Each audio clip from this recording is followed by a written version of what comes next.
I'd come down the creek over there and cross the river there with a mule. Come over, wow. But anyway, well, it's so wide now, way over yonder. But that river got up this time. That's what done it is so big. Yeah. Born and raised here in Perry County, about 5-6 miles south of Lindenus, up there in the Bethel neighborhood, they call it. My parents was, Daddy was Johnny A. McGee, Johnny Arnold. That's where I got my name, after him. And my mother was Lomax from down over in Lick Creek. And I had 2 brothers and 2 sisters. There were 5 of us kids in the family. And I was the middle one. I had a sister older and a brother older and a brother younger and a sister younger, and I'm in the middle. Well, I farmed till 1945. And I went to work with CRP House at Carpenter Plumbing Work. Worked with him 10 years. In 1966, I went to Nashville and hard ended the plumber and the steam fitter at Metro School System. And I worked there for 15 years, and I retired in 1972. I was 65 and a half years old. Then I come back to the farm. Fenced on the farm, bought me some cows, and I seen after that till 2008. And the guy wanted to rent my pasture, and I rented to him, and he keeps up the fence, and cuts the pasture, and pays me rent on his cows. And all I do now since 2008 is cut my grass, and my son, I have cut his grass around his house up there. And outside of that, I go to the senior citizen every day, eat dinner, play pool, and blocks, and aggravate them old people. Of course, I'm not old myself, but they're old, you know.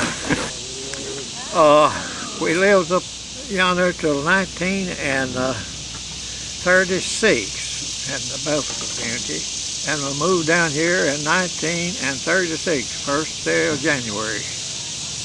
And of course, she lives right across on Bernie Duncan's place there, where his house is now. But it's an old house, and he tore it down when we lived in. But she lived out on across the street, the river there from Myrtle Ledbetter, you know. And her mother was a Ledbetter, R.T.'s sister, R.T.'s daughter. She was kid folk then. And I was just, all I had to do was go down across the creek. And of course, she come visit us when we moved, her and her mother, and she had one sister, and she's small.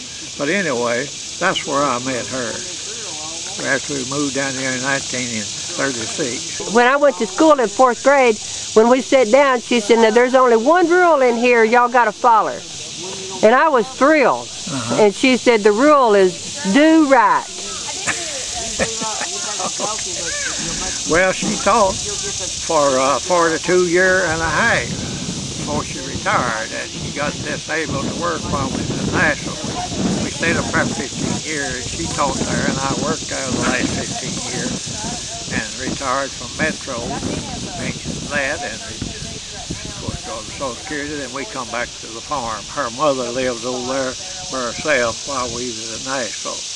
Then after we come back, well, she got disabled and finally put her in a nursing home. And we had one son named Bobby, and he was a lawyer here, you know, for a while. Now, he had 2 daughters, Brooke and Blair. And I just got Brooke married the 5th of 2 daughters, Brooke and Blair.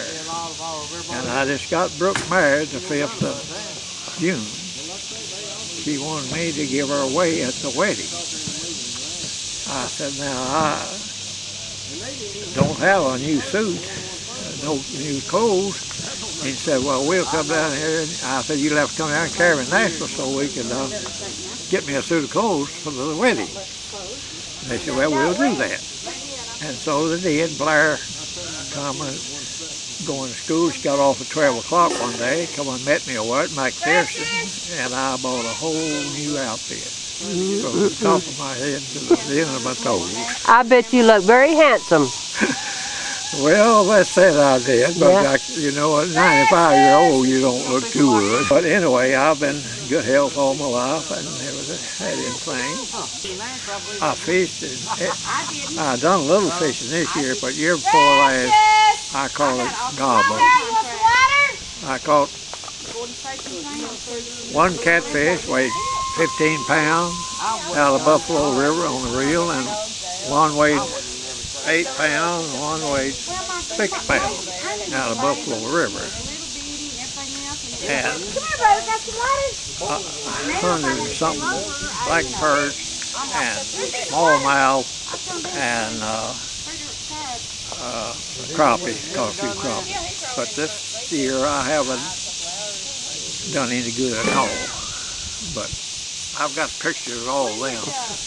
But I had a good year before last, and I still go. And Mr. Henson owns a place up there where he let me drive right down there up on the bank, just about 4 minutes down there. Every night I carry my chair with me.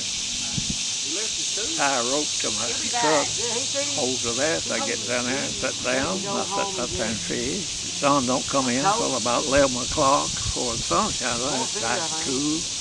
That old Rise Mill on Buffalo River. Used to be a flour mill and grist mill there way back before my day. But it's all fell in and gone. But it's a good place to fish, but it's a good place to lose a lot of hook and sink. There's a lot of that old mill still in there. But it's a good place to fish, and that's where I caught all them here before last out there. And I still go up there and fish. I went one time this year, and another guy went with me out. Mr. Henson let me carry somebody with me. But he caught six black birds. I didn't catch anything. Well, yeah, I joined Methodist Church after I moved down here in 19. And we didn't leave home till 8:30. let's see now. 42, I joined the Methodist Church at Linden, First Methodist Church, and I've gone there ever since. And I've owned there ever since 1942. Well, we played Andy over the house at home. We didn't have no cars to go in. And there's always a crowd at our house. There's 5 of us in the neighborhood. There's always somebody on Sunday. And we play Annie over the house, softball and purple things like that. We couldn't come to town. They didn't even have a moving picture show then. But after I moved down here in 1936, they did have a theater. That's for marriage. But back then, the kids didn't go to. If you come to town once a week, you've seen the world and all in it.